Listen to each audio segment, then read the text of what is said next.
All right, good morning, everybody. It is the top of the hour. We're going to go ahead and get started. My name is Jennifer Morse. I'm with MadCap Software, and I want to thank all of you for joining today. We're so happy to have you. Today, I am so thrilled and excited to introduce Christopher Bradley, Director of Publications at Jetlinks, which is an International Business Aviation Council Stage 3 registered operator. Jetlinks operates with 19 air bases, more than 100 aircraft, and they service over 2,400 jet card customers. So, as a leading private aviation company, documentation to support flight operations, maintenance, and ground crew is held to very high US FAA standards. So when it was time to modernize their approach to documentation, all while maintaining these high standards of the FAA, the team at Jetlinks turned to Madcap Flare to do just that. So today, Chris is going to talk about that journey and how his team can now create manuals that are more accessible, easier to search, and far more advanced than what the industry is used to, all at a fraction of the time and the cost. So Chris, thanks so much for joining us today. I'm so happy to have you with us. Thank you. I have two quick items I want to cover for everybody before I turn it over to you. I know you have a lot to talk about.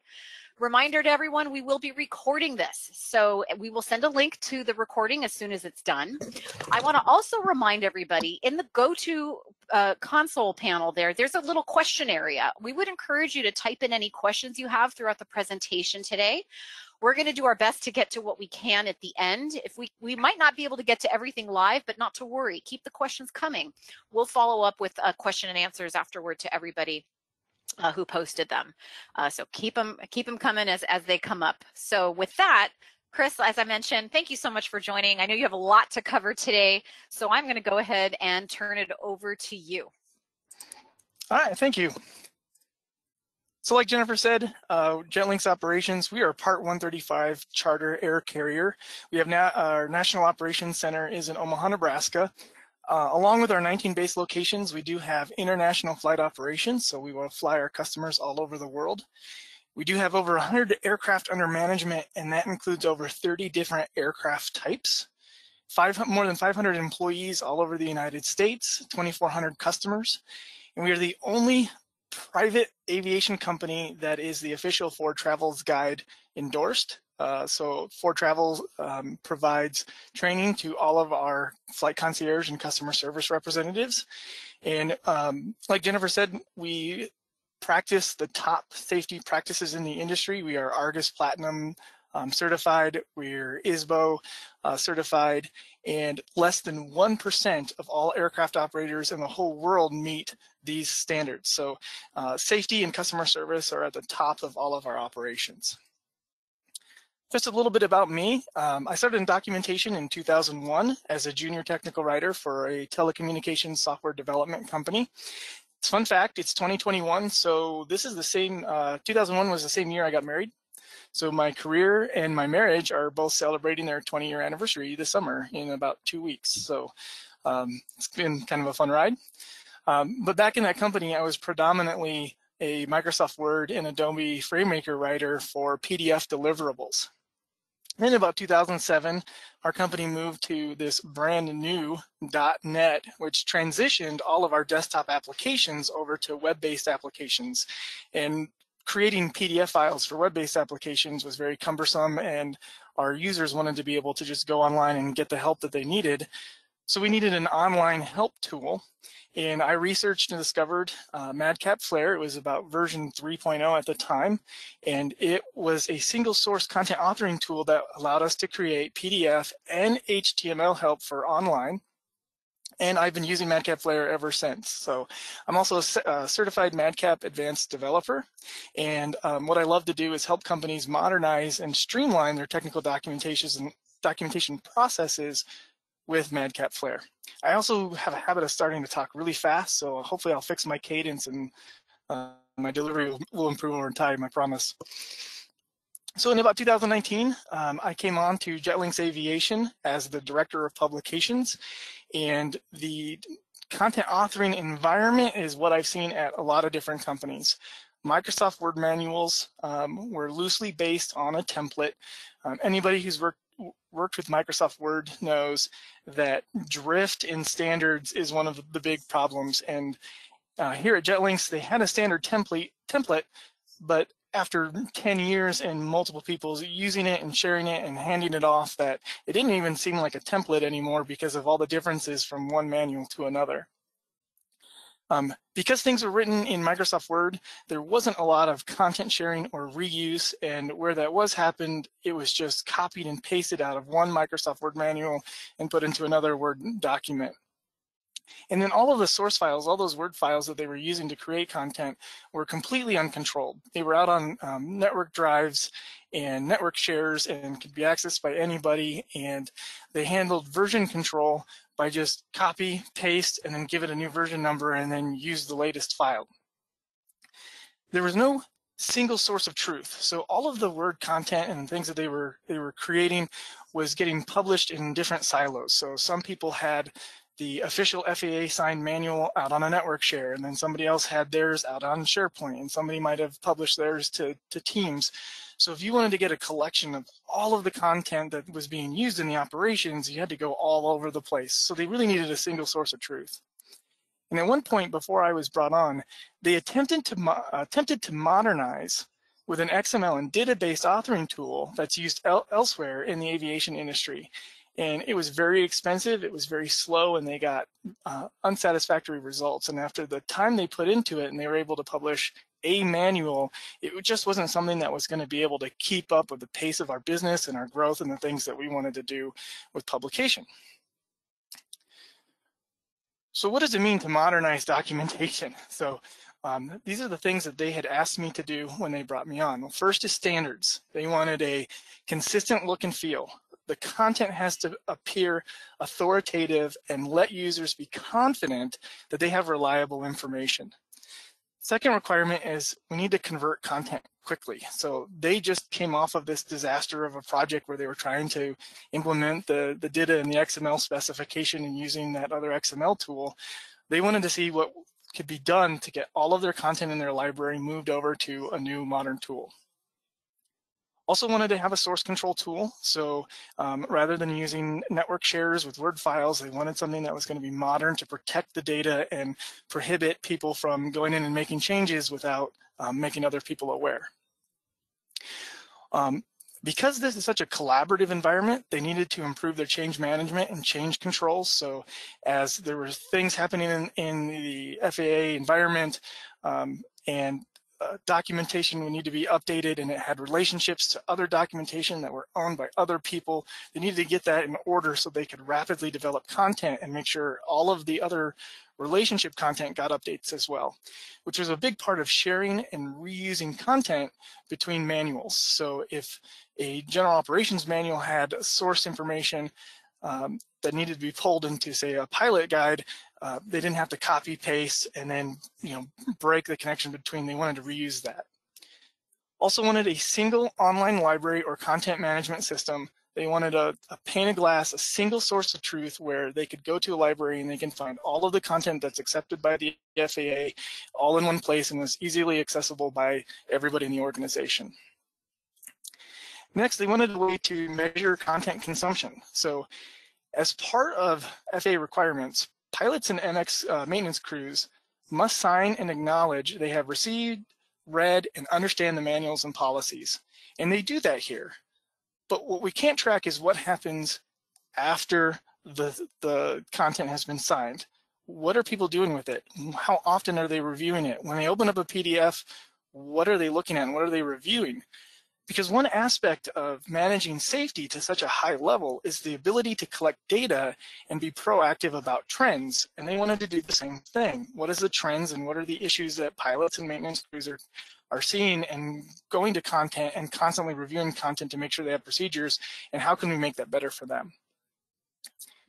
We also use a wide variety of devices. So we've got desktops, we've got iPads, we have iPhones, and anything that we created needed to work seamlessly on all of the devices. And of course, all the content had to meet FAA regulations, and specifically, inside of Operations Specification A025, which dictates if you're going to move to online electronic documentation, this is how you have to present it to the FAA, how you present it to your employees, how you control and make changes to that content so that you can put it up into an online library. The Operation Spec A25 also means we're kind of stuck always having to use PDF. So PDF format is what the FAA will accept and where they're going to apply their electronic signatures.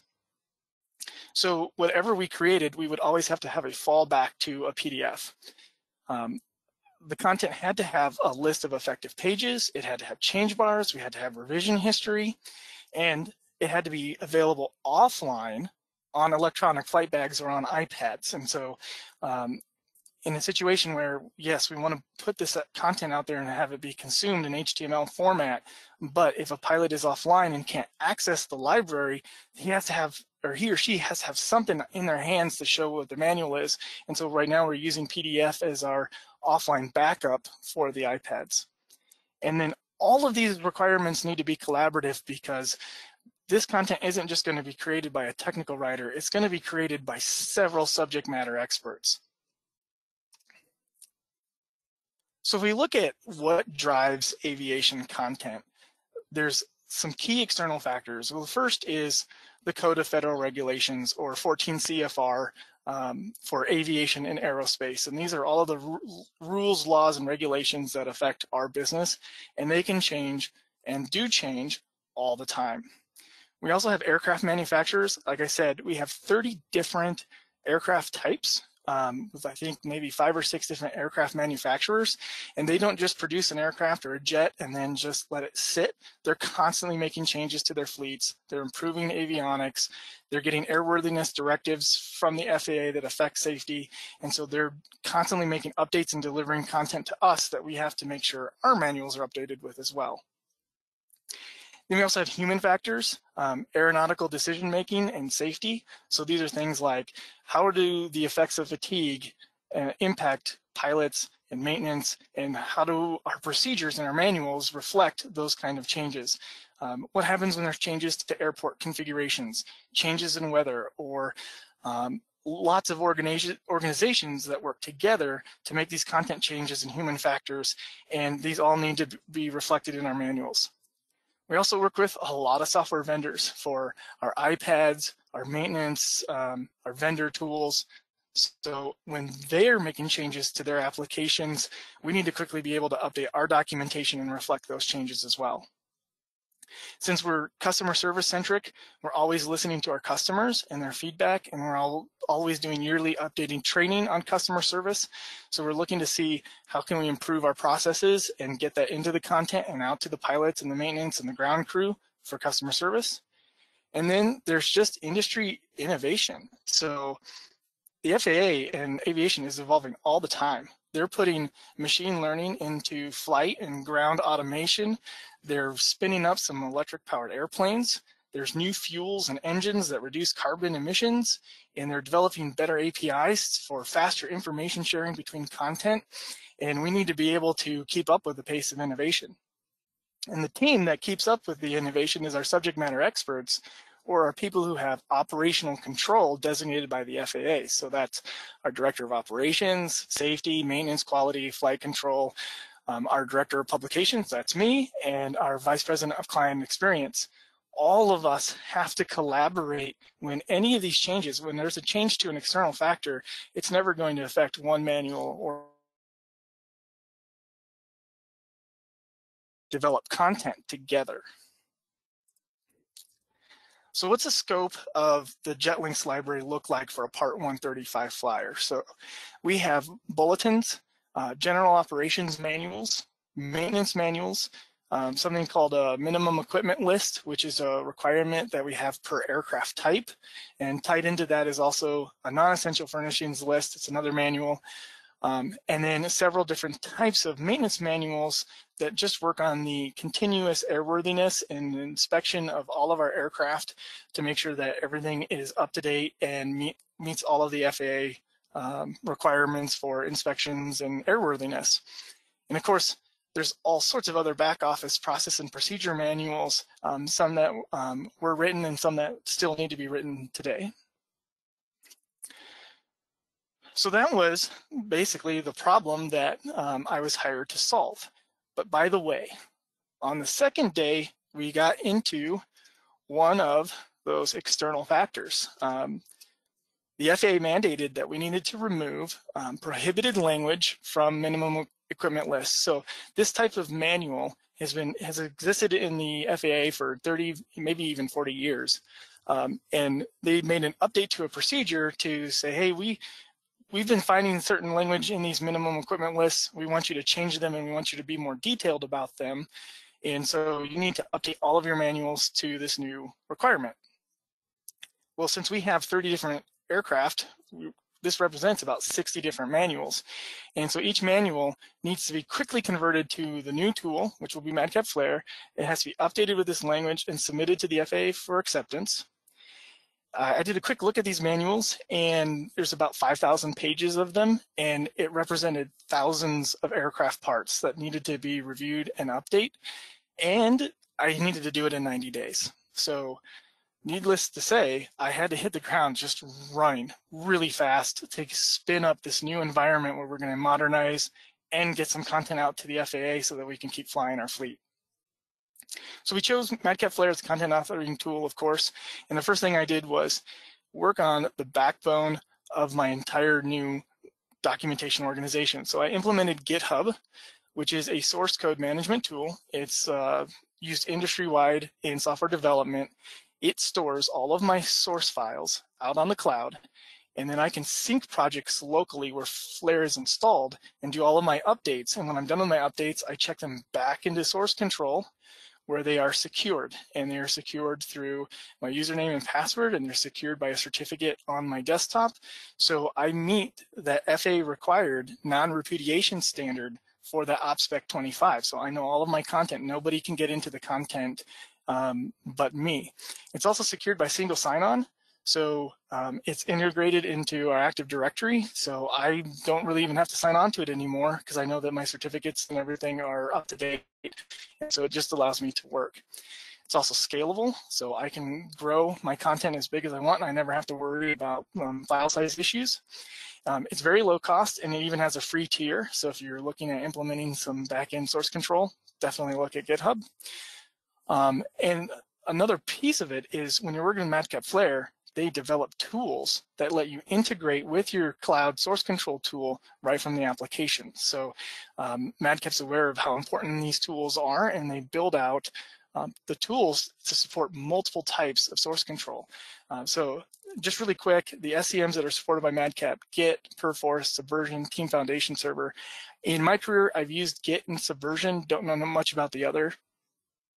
But what I can tell you, a tip, if you're going to do source control, and everybody should, go in and ask your software development team, what do they use? And if it's on the list, use what they use, because then you'll already have the experts that you work with, the people that you can contact, and they can give you some tutorials and demos, and they can help you spin up your environment in the best way. So source control is good. Now I need task management. And looking at the whole library and everything in the time, I was getting a little nervous. There was no task management tool here, and I was coming from software development where I absolutely relied on a product called Jira that was kind of a Kanban style task management tool where cases could be opened up and each feature in the software could be tracked through the development lifecycle of documentation. So I brought over Jira from the previous organization. I was using it for a while, but then we switched to Azure DevOps because it had better tools and ways that it can be ingrained with Microsoft products, and we were going to be mostly a Microsoft product shop. So it's another low-cost cloud-based product. Another one that has a free tier to try out, and it integrates directly with Microsoft Teams, which is excellent for us because we need to collaborate simply, and we need to have lots of people in content all the time. So what we have in Microsoft Teams is we have a tab where we pull in the DevOps, and it's just integrated right here. So any of my subject matter experts can come into the project management tool, and they can add new tasks, they can get task assignments, they can have visibility into everything that I'm working on. They're like, hey, we have this this MEL out there, I haven't seen any progress on it for a while. They can just go look right here and see, oh, it's still in the FAA column, so we submitted it for FAA submission, we're just waiting to hear back. So I've got Flare and I've got my source control and I know how I'm going to manage my tasks, but I still have to convert and get some documentation done. And where I start is a styles inventory. So I try to go out and meet with everybody that I'm going to be working with and grab all of the content that they've been creating and start making a list of everything that I need to put into Flare so that I can add it to a style sheet one time and set it and forget it and then never have to worry about it again. So this is also the time that I'm looking at the page layouts, and I was learning about the MELs and advisory circulars and the requirements that the FAA has for what they want to see in the headers and footers and things. And so I was designing the page layouts to in the exact FAA specifications. I was also determining the file and folder naming conventions because I know this content is about to explode and I need to have it so incredibly under control from the get-go or it'll just get away from me. And so I put all of that information together and then I looked at the reusable elements. So what do I keep as I go through all these manuals? 30 different MELs, what is identical about all of these? Well, if it's the same in 30, why do I want to write it 30 times? So I want to identify what are the elements that can be reused over and over and over again and kind of start building out that content and looking at where I can use variables. So they're just placeholders where I can define at the top of the project and it'll go through and replace those placeholders with whatever definition I give it. And then tables. Wow, minimum equipment lists have a lot of tables. And so I needed to design table style sheets in Madcap Flare so that I could quickly spin up a new table and from page to page to page, everything would be just so consistent and duplicatable. Other things, kind of standard with documentation is your fonts. What fonts is a company using in their manuals versus what fonts are being used by marketing and what is actually on brand and what do we want to pull in from marketing and make sure that everything looks authoritative and looks like it's a Jetlinks document with those standards. Looking at how we want to do headings, what our paragraphs look like, what are the spacings between them, do they indent, what kind of lists we have, decimal, alpha, Roman numeral. Again, the tables, how do we want images looking? What kind of notes and cautions and warnings does the industry use and what are we using in our manuals? And again, the headers and footers and cover pages, and so design that out really quick. So once I finally have my MEL template done and checked into source control, then I can start creating the topics. So I've got my existing Word documents. I'm creating topic templates for them. I created my style sheet based on that inventory on the previous slide and my MEL tables, and then develop those reusable snippets so that I can drag and drop content because I recognized, hey, I don't want to write this 30 times. I put it in something called a snippet, and then I can just drag it right into the table of contents where it needs to go, and then I'll never have to look at it again. And then we also have Google Analytics because we wanted to be able to track and manage how often content is getting used and how it's getting used. And so Google Analytics is free. Everything I've mentioned so far outside of Madcap Flare has free tiers, but it's very simple to go to Google Analytics, register for some code that you drop right into your project, and then every single page, HTML online page that people use is tracked, and you can go look and see all of those trends. So the MEL template is now like ready to go and ready to like put into production. But we got to go back to those Word source files, and for every conversion, whether it's Word or FrameMaker, I like to scrub the Word files. So I mentioned earlier that Word just invites drift. So when you turn on the paragraph markers and see how people change content from one page to another page or hand that off, it gets a little messy. And I like when I bring in content to be as uniform and simple and straightforward as possible. So I scrub all of the Word files and then use Madcap's Flare import wizard to bring in all of the content into the project, where I can do post cleanup, get those FAA edits done, and then send it out for submission and FAA approval.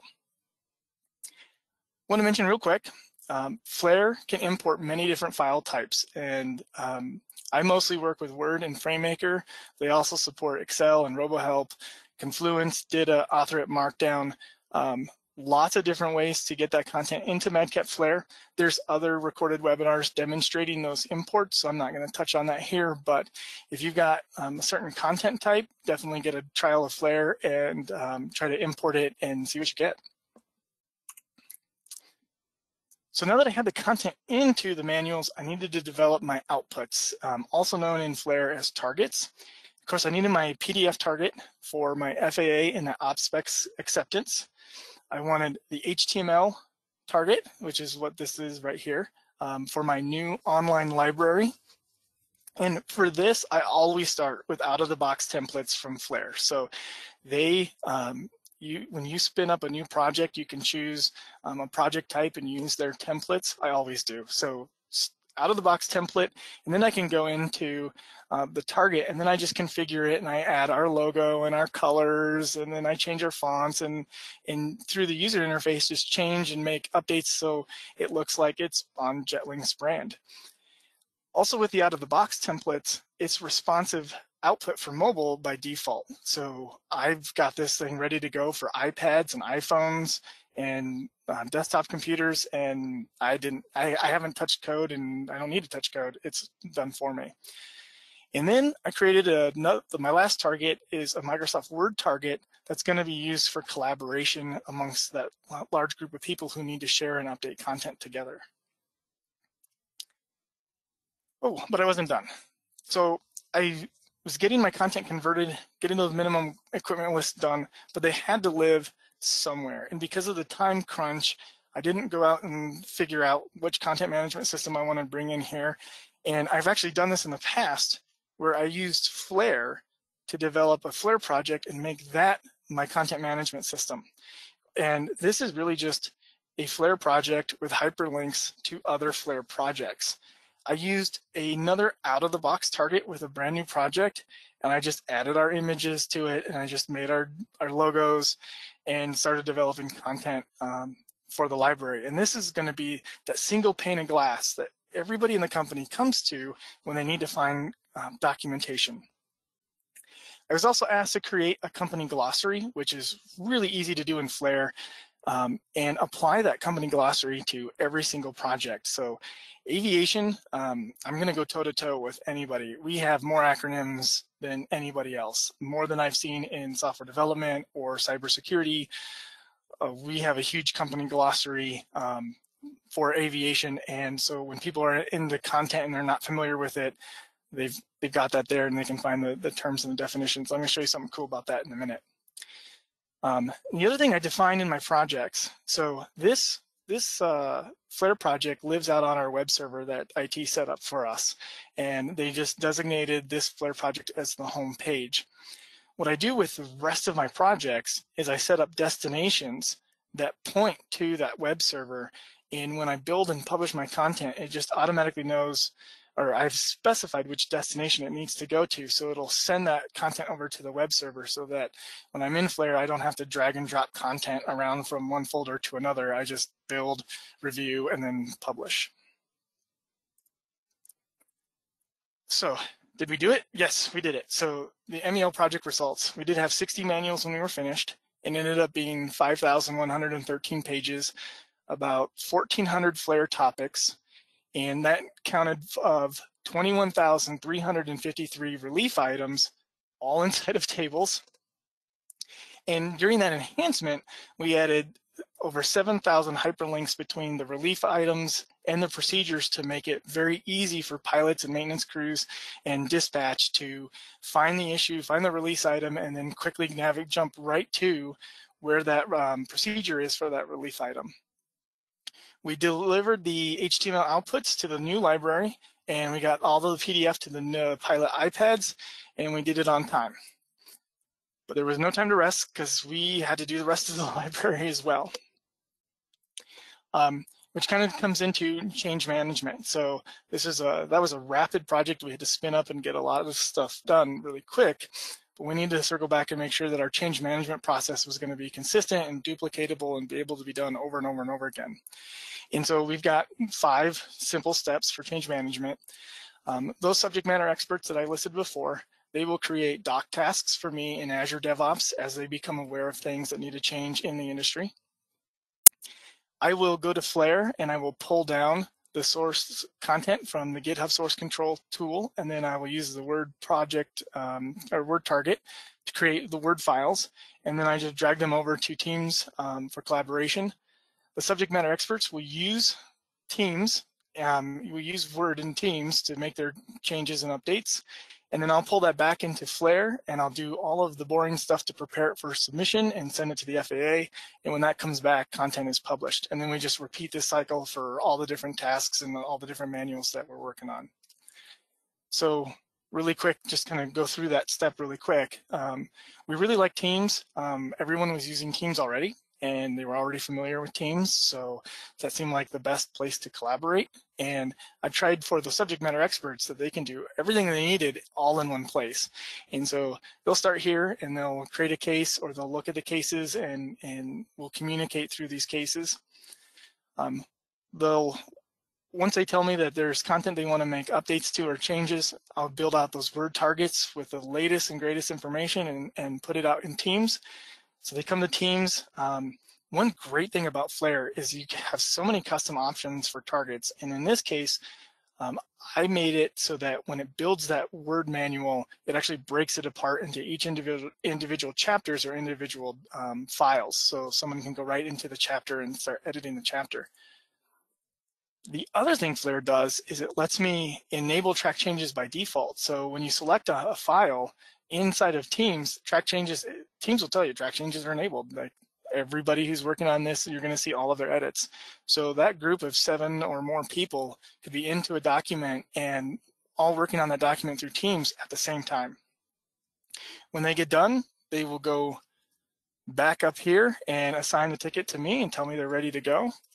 And then I'll move over into Madcap Flare, where I'll pull in their changes. Now, when I say pull in this sense, what I'm really doing is I'm opening up the Word document in one screen and Flare in the other, and I'm carefully copying, pasting, and reviewing, adding change bars, updating the list of effective pages, changing the revision history, updating release variables, all that kind of mundane, boring stuff that my subject matter experts are just really too important to worry about right now. That's kind of my job.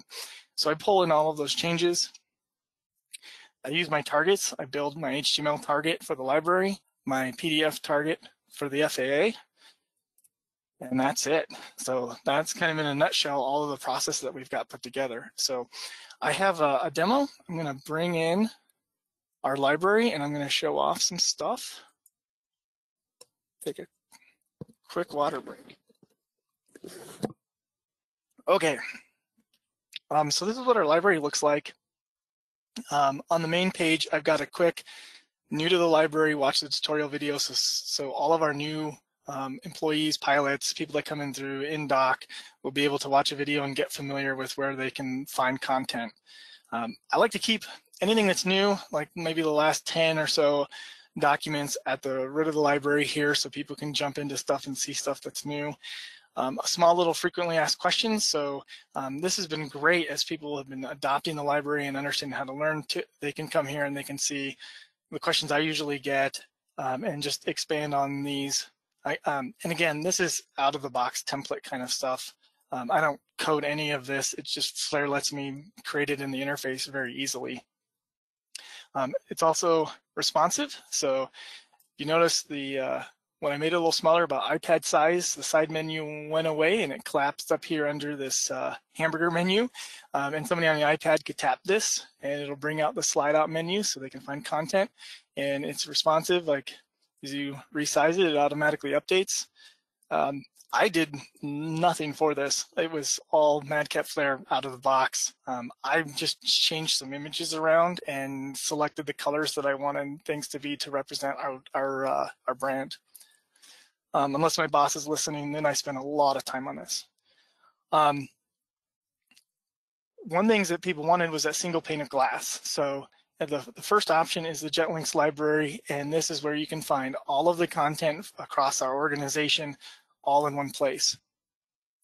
And when I was designing this, I was initially designing one link, one manual, and I quickly learned that a manual doesn't ever exist by itself. It's usually a collection of resources that people need to find for that manual. So for example, our operations manual, yeah, there's a manual. Oh, there's also kind of a handbook that goes with our mobile application, and there's a lot of bulletins that are affecting the manual right now. Oh, and the manual refers to a lot of reproducible documents and forms that people need to find. And this is one case where when I joined Jetlinks, all of this information was kind of in the different silos, and at least now I know anything that relates to this manual is here on this topic. And we see a lot of that through the library, just manuals that just refer and need other support information to go with them. And one trick I did with this, and I did this from another organization, is these tables are actually snippets. So they don't exist in a topic, but they exist outside of a topic in a snippet so that I can use these tables anywhere I want. And a great example of that is the maintenance. So maintenance did find, as they were going through their library and their content, they wanted to place a single pane of glass just for their information without having to go in and out of all the different content categories. And what's great about the flexibility in snippets and Flare is I can create them their own maintenance site, their page, and I'm not copying and pasting, and I don't have to worry about this. I just drag those table snippets that have these links in them into their page, and now they have a single pane of glass where all of their content is in one spot. And I can actually, watch the Google Analytics and see that they are in this page, and I can see what applications and what content they're in here grabbing. Also, we talked about that glossary. And so I have here just a glossary topic in the library. This is based off of a file that exists in Flare, and you just set your item and your definition, and then it uses what's called a proxy to automatically build this out. Also from here, I can create a PDF, or I created a PDF target of this, and so if people wanted to print this off, they can have this. But what's really cool about glossaries is they're tied to the HTML search. So if I'm anywhere in the library and I search for an acronym I may not be familiar with, it actually goes out to that glossary file and it returns that acronym as the first item in the search results. And so I've developed this glossary once, and you can go into any of these manuals and search, and they are all derived from the same glossary file. So I update one file, and then it's updated in all the manuals that are published with it. So if I search for, say, an aircraft, a Falcon 50EX, I get a hit that is on the maintenance page, and when I come down, I can see, okay, these are the manuals. It's expanded everything for me, and I can go in and say, hey, let's look at this MEL. So this is the minimum equipment list, one of the minimum equipment lists that we created that was very table heavy. And so again, there's 30 of these. We can look into a project that see the very simple table style sheet that I set up, but it's very consistent from one topic to the other. So across all those chapters that we talked about in those thousands of pages and relief items, I know it's incredibly consistent. And when a pilot or maintenance or someone in flight dispatch needs to get information out of this manual, anywhere where there's an M or an O by itself kind of indicates that, hey, there's a procedure that goes along with this item. And so we have hyperlinks that they can just click or tap on their iPad, and it'll take them right into that procedure, so they know what they need to do. And then that link on a procedure takes them right back to where they were, so they can move up and down the manual really easily. So if we look at another manual, the recent one that we've just done, some pilot working guidelines. So I mentioned before that we always have to have a PDF copy with the content. So in case the pilot can't get to the online library, they always have a PDF. And so we have that here. And so these are all of the template changes that I created for our manual. So I designed a cover page, and what's great is none of this content is really live. It's all, or static, I should say. It's all variables. So I have one cover sheet that's used in every single project, and these titles and these version numbers, they're all derived from variables, but it's in the backside, it's the same template used in everything. Same thing with our copyright statements, our headers and our footers that are pulling in page numbers and versions and release dates. I like to use 2-column table of contents. That's all things that you can design in Flare through the GUI. And you notice here our page numbers, they start with just regular numbering and they come into chapter numbering, which is like very common in the aviation industry for chapter numbering. And so once it comes to a chapter break, it starts over with the chapter numbering here. List of effective pages, super common. When you move over to OpSpec A25, when you're doing, I guess before that, when you're working on paper print copies, the FAA tends to want to see like a list of every single page individually, because they know if you're going to change content on one page, you don't want to have to reprint your whole manual. But when you move to operational specification A25, you tend to want to use page ranges. So because you know that people are using this content electronically, they're not printing this off, but you're still required to set that list of effective pages and let the FAA know where this chapter begins and where it ends. So we use ranges on our list of effective pages. Logs of revisions, so you can see all the content updates that have been made.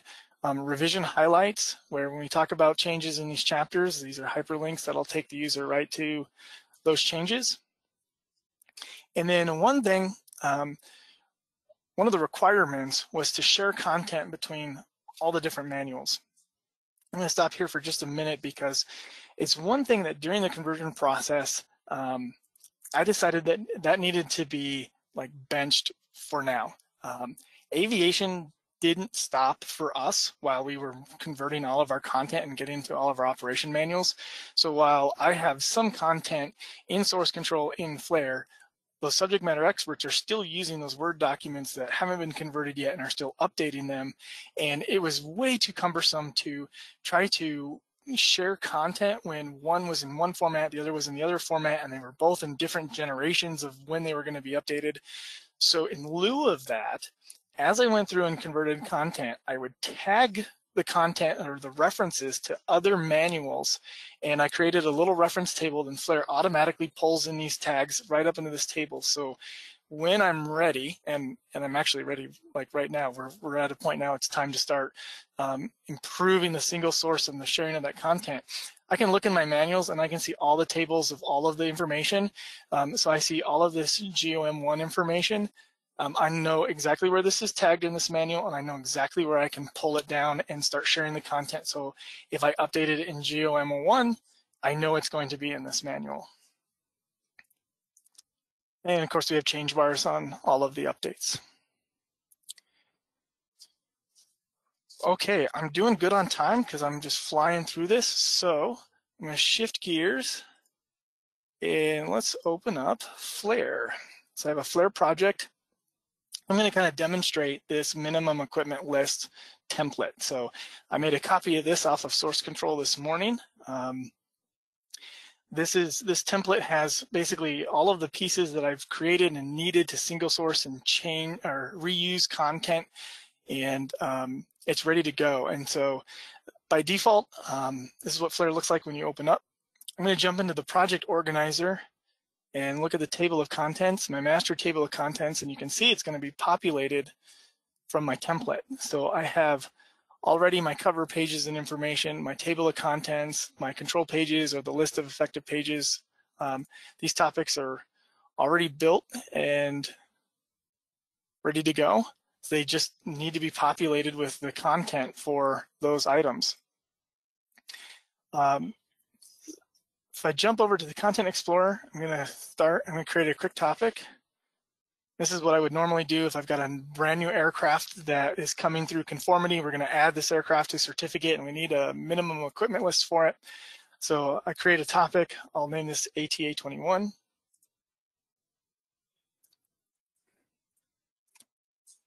All right, and then I'm going to go to my snippets.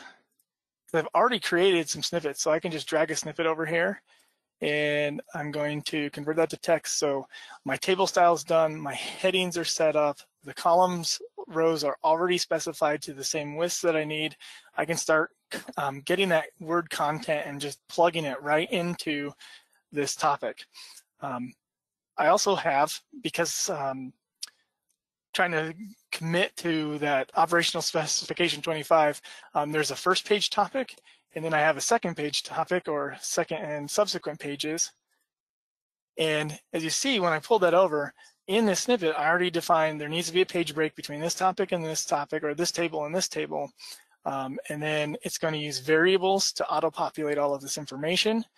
And then I can start working on page 2.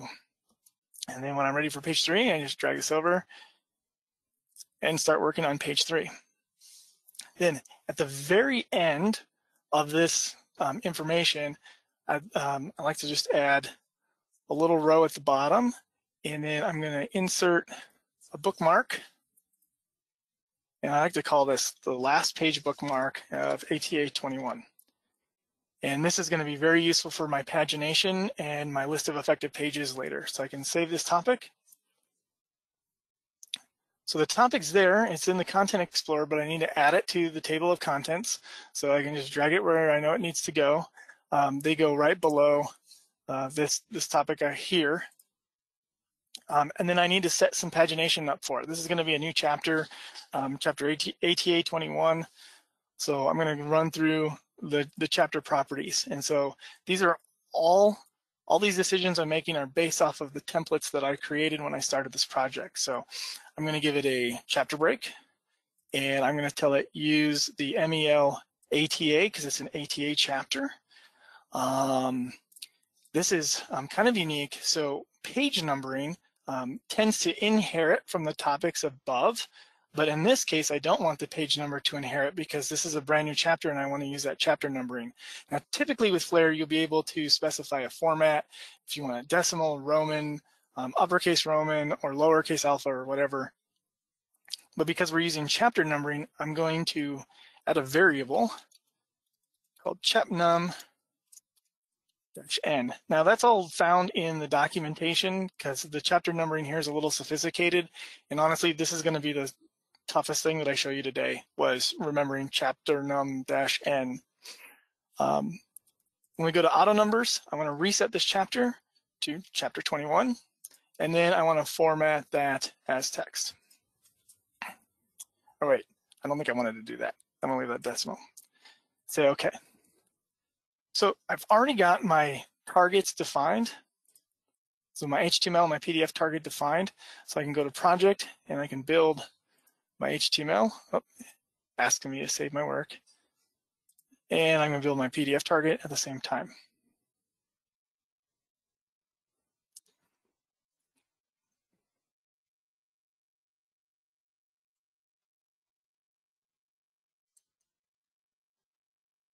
And let it go. All right, PDF was done first. So if I defined my variables in my PDF, all of these little placeholders here that I have, they would have been replaced with the variables. So the MEL, the release numbers, the dates, they're all just placeholders. So I could go into the variables topic and make those changes. It'll automatically be done.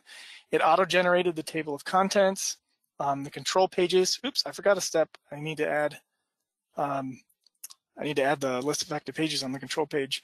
I can come down to my title. And you see here, because of that chapter num variable, this is now page 21-1. It's got page breaks in between these pages, so it automatically counts up the right page numbers for these topics, and then it switches over to the NAF procedures.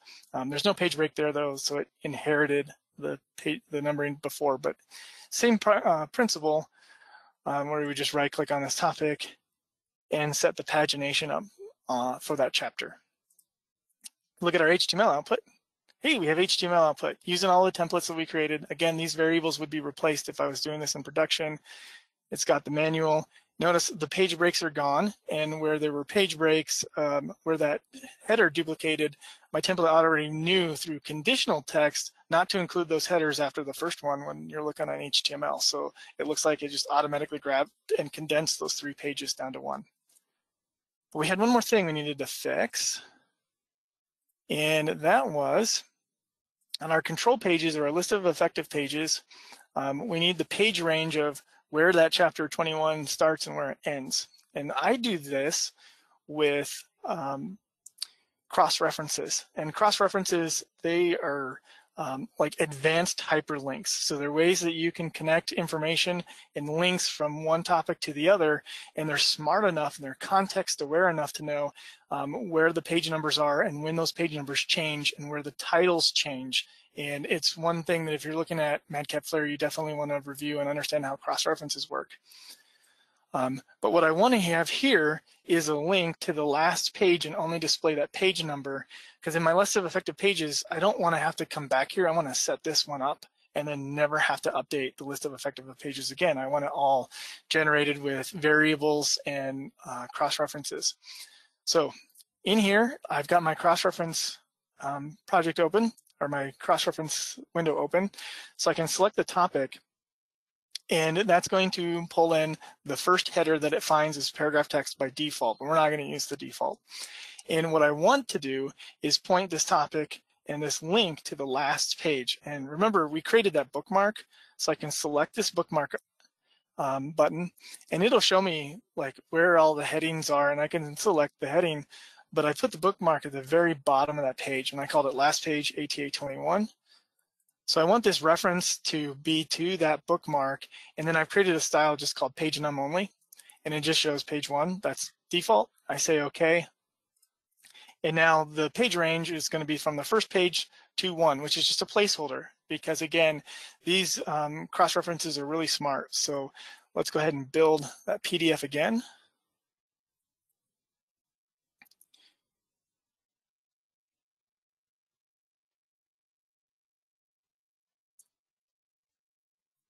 All right. And we will look at the control page, and we see it automatically went to that place in the document and said, hey, we found that bookmark on the last page, page 21-3. Now my list of effective pages is always going to have that range, and no matter what content that I put in between or add to that page, it's automatically just going to pull in all that information. So it's another way to make variables really powerful when you're working for aviation.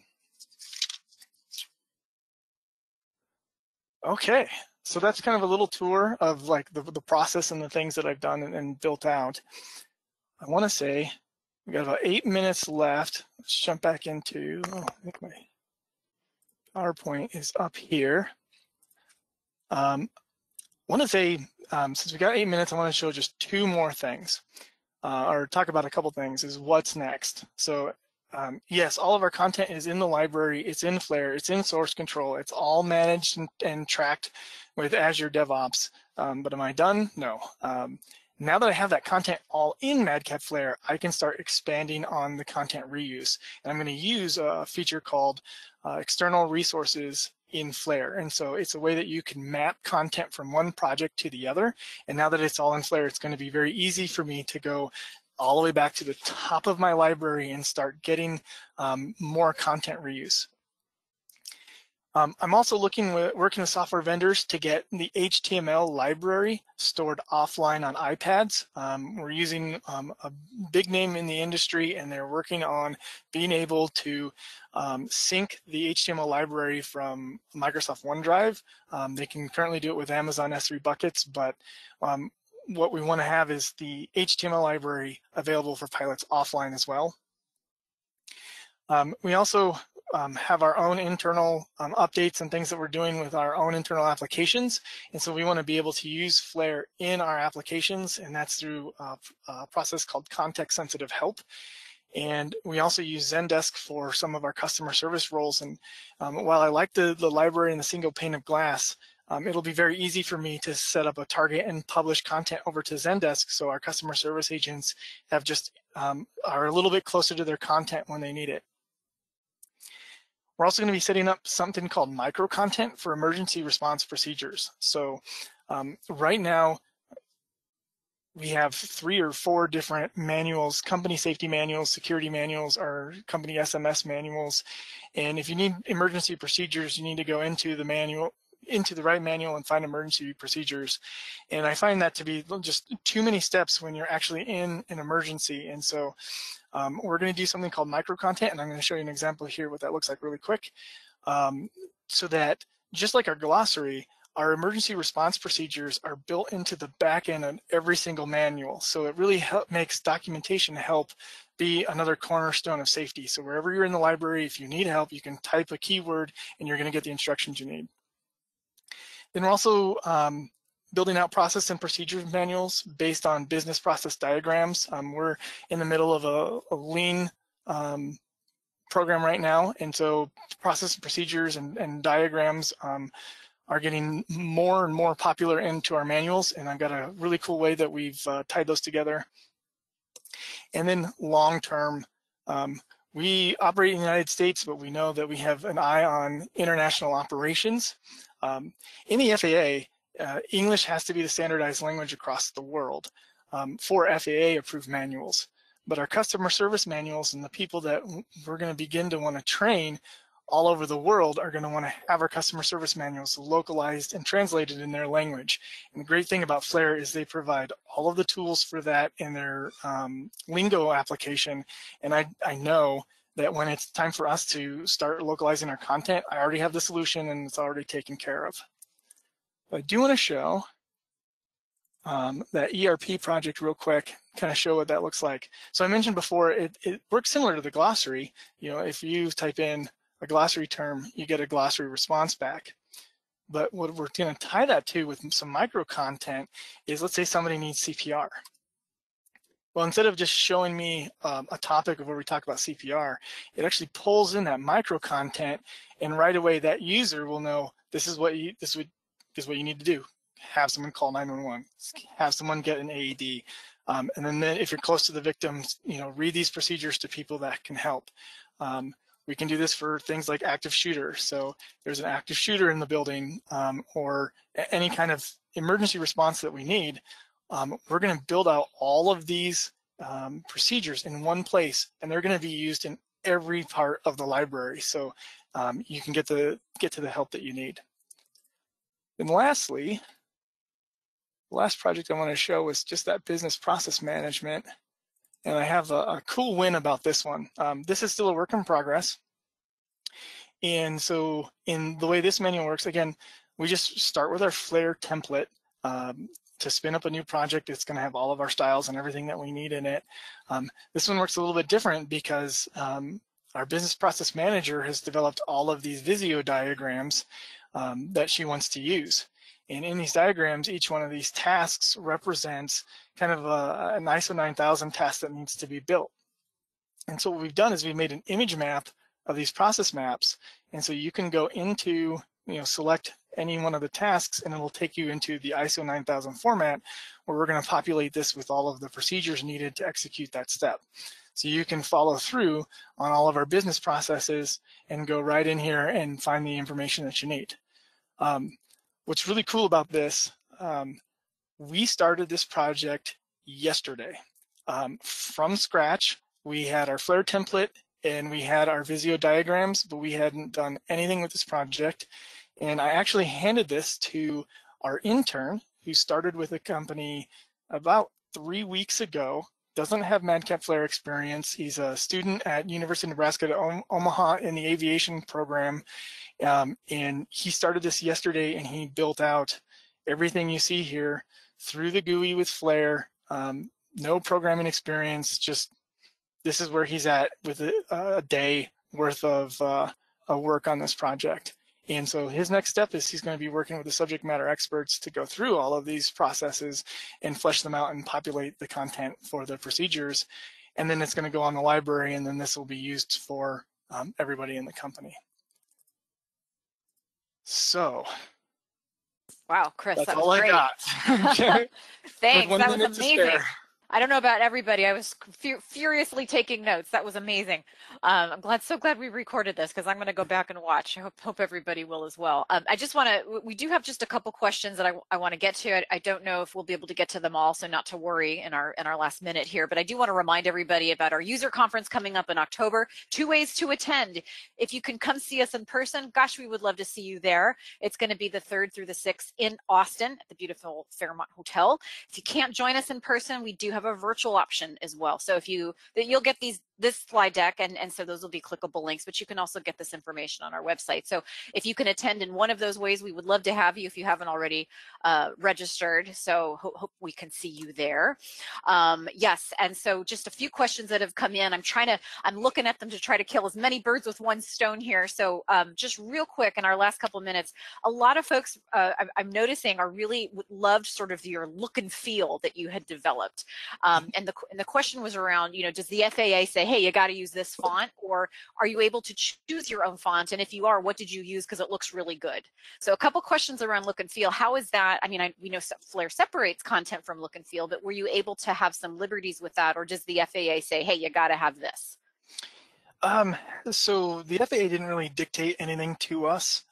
They might, but in my previous organizations, we did a lot with 508 compliance and making sure that our fonts were legible and were accessible to people that had visual impairments and things. And so I just designed it with 508 compliance in mind. So it's nothing that through this process the FAA ever needed to come back and say, hey, you need to update this. This doesn't meet the requirement. I just kind of knew what those were from the get-go. Gotcha. And so out of curiosity, which font did you choose on your online? Because a couple of folks commented how nice it looks. I think it's, you're going to laugh, I think it's actually Calibri. Okay, great. So there you go, Calibri, good old Calibri. Yeah. Can you talk a little bit more about a couple of folks asked, it seems like that process you have with Teams and Azure DevOps was kind of interesting to people. Can you talk a little bit more about the Word doc and the Teams process? How are you publishing the docs into that platform, and has that been able to save you time for that collaboration? Yeah, so with Word, there's a Word target, and it's already set up to point to the table of contents and knows which content it needs to grab, and it already knows it needs to pull that content or create Word files out of that content. And so I'm looking for a quick example here. If I can pull this over. But once it builds all the Word files locally, and Teams is like amazing for drag and drop. So I will just drag the files from my local desktop Flare publishing directory and drag it over and release, and it just updates Teams for us there. So I do have one project, I think our flight concierge manual, I have it tied to OneDrive, and so I can update the files in OneDrive so they can access them from there. Just kind of work better from that for that team, but most of it I just use Teams out of the box the way Teams lets you share files. So I just drag files over and let them go. Right. Question about the source control. A few ears perked up there. Is that an FAA requirement, or is that something that you recommend just for standardization, ease of use, making sure people stay in sync, or does FAA say, hey, you got to do this? So FAA is a little generic. They require that you protect your information when you move to Operations Spec A25, and I believe there's a advisory circular you can read, and they just talk about security in general terms. You need to control your information. You need to know who's accessing your files, who could be changing your files.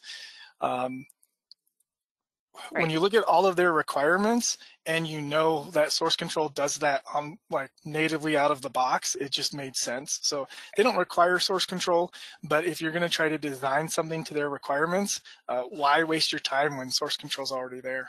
Right. Yeah, that makes a lot of sense. One question came in, it was sort of specific to the output when you were doing your demo. Can you tell us a little bit about that? How did you implement that go back button? Was that just a button that you created with a style and a link back to something, or how did you implement that? So it's I was just working with that today. So I created a style in Flare, a button style in Flare to have the look and feel. And then I did a quick Google search for a little bit of JavaScript. And I think it's like 2 lines of JavaScript, and it goes right into the master page of the template. And then it's there when I build projects. So Gotcha. that's a little kind of outside of Flare. I try to do as low code as much as possible because as we bring new writers on and such, I don't need them to know a lot of like code or actually no code at all. They don't need it. So when I'm doing things like back buttons or stuff, I try to do make it as simple as possible. So that, and I think our forms so that you can provide feedback. That was just a little JavaScript that I found on the web and pasted it in to make that work. Right into the master page, probably, yeah. Yeah. Trust me, I don't know how it works. It just works. It's JavaScript magic. That's what I say. Mm-hmm. So how do you track changes? Is that something that's important to you, or do you use the power of source control to kind of help you out with that in terms of versioning all the deltas of your files? How do you manage, or do you have to worry about, tracking changes as you write, or how do you incorporate source control to help with that, or do you? The source control is really good for trying to understand when a change has occurred and somebody questions it. I can go back into source control and see what my comments were for that change. And then, once in a while I'll go up to the cloud and GitHub and I'll look at files and see what the changes were. That tends to show you the code, the HTML behind the scenes. So it's not something I go up there and look at all of the time. The Word file track changes work, and then as I'm writing and making changes, I'm manually adding my change bars to the topics that I'm touching when I'm updating them. So it's a Flare style that I've created. It's actually a div style that wraps the information in a div and places a border on the side of it. So, yep. Oh, that's clever. Yeah, yep. That's great. And then Flare has this amazing tool. It's kind of a latest release where you can do find and searches based on your tags. And so when I'm ready to spin up a new version or start making edits, I can just do a find and replace, and it'll find all of those change bars and just immediately get rid of them in a couple steps. So then I can start off fresh and then work with a new copy. Right. Very good. Well, I'm looking at our time. We're a little bit over. Apologies, everybody. These are some great questions. This is going to be open for just a minute longer. So if there's a question that we didn't get to, please drop it in, because we will be following up with a question and answer document. But this has been incredibly interesting to see, Chris. We've got some great feedback on this from the audience today. So we definitely appreciate you taking the time to prepare this amazing information. The demo was so cool. It was neat to kind of see under the hood a little bit. So thanks for showing us. I just want to thank everybody for joining. I hope you found this interesting. I certainly did. I'll be going back to watch. And we definitely appreciate everybody's engagement and your great questions. Thank you so much. And Chris, thanks so much again. We appreciate your time. And for everybody, we hope you have a wonderful rest of the week. And we hope to see you on the next presentation. Thank you, thank you, thank you. Take care, everybody. Thank you. Have a good day. Take care.